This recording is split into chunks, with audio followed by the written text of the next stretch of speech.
మందిలో ఇలా చేస్తాం. కానీ మార్కెట్లోకి వచ్చాక అది చాలా మందికి ఇస్తాము. ప్రెగ్నెన్సీకి ఇస్తాము, లాక్టేటింగ్ ఉమెన్కి ఇస్తాము, నెక్స్ట్ ఎల్డర్లీ వాళ్ళకి ఇస్తాము, పెద్దవాళ్ళకి, చిన్న వాళ్ళకి ఇస్తాము, కిడ్నీ ప్రాబ్లమ్స్ ఇవన్నీ ఉన్న వాళ్ళకి ఇస్తాం. ఇచ్చినప్పుడు ఏంటంటే క్లినికల్ ట్రయల్స్లో లేని రియాక్షన్స్, డ్రగ్ సైడ్ ఎఫెక్ట్స్ కూడా మనకి తెలియచ్చు ఈ మార్కెట్లోకి వచ్చిన తర్వాత.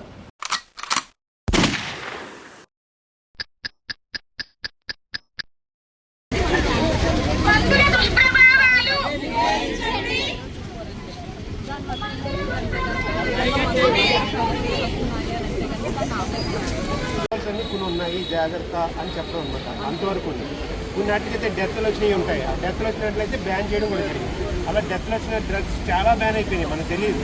ఒక ప్రోఫికాసిప్, వ్యాల్డికాప్ ఇలా రకరకాల నొప్పికి ఇచ్చేది. అది హార్ట్ మీద పనిచేయడం వల్ల వాటిని బ్యాన్ చేస్తారు. ఇది ఇంటర్నేషనల్గా జరుగుతాయి, ఇక్కడ ఇండియాలో జరిగేది కాదు. ఇండియా నుంచి ఇంటర్నేషనల్గానే వెళ్ళిపోతుంది. ఎఫ్డీఏ యాక్షన్ తీసుకుంటారు. అంటే ఓవరాల్గా సంవత్సరాల నుంచి ఉందండి.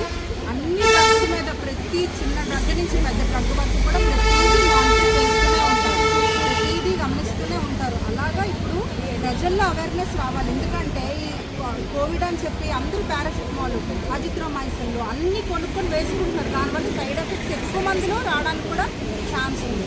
అందుకని అవేర్నెస్ అనేది పబ్లిక్ వరకు వెళ్ళాలి. డాక్టర్స్ వరకు తెలిస్తే సరిపోదు. ఇప్పటి వరకు కూడా డాక్టర్స్ వీళ్ళందరూ ద్వారానే మనకు అన్నీ వచ్చేవి సైడ్ ఎఫెక్ట్స్. ఇప్పుడు లాస్ట్ 1 year 2 years నుంచి పేషెంట్ సైడ్ నుంచి కూడా మనకు వస్తుంది. డాక్టర్ గారు మాకు ఇట్లా అయింది, ఇది తీసుకుంటే ఇలా అయింది, మీరు ఈ ఆయుర్వేదం మందు వాడితే మాకు ఇట్లా వచ్చిందని మాకు మనం కంప్లైంట్ వస్తున్నాం. ఇప్పుడు అది ఇంకా ఎక్కువ విస్తీర్ణ చెందాలి, ఎక్కువ మందికి తెలియాలి.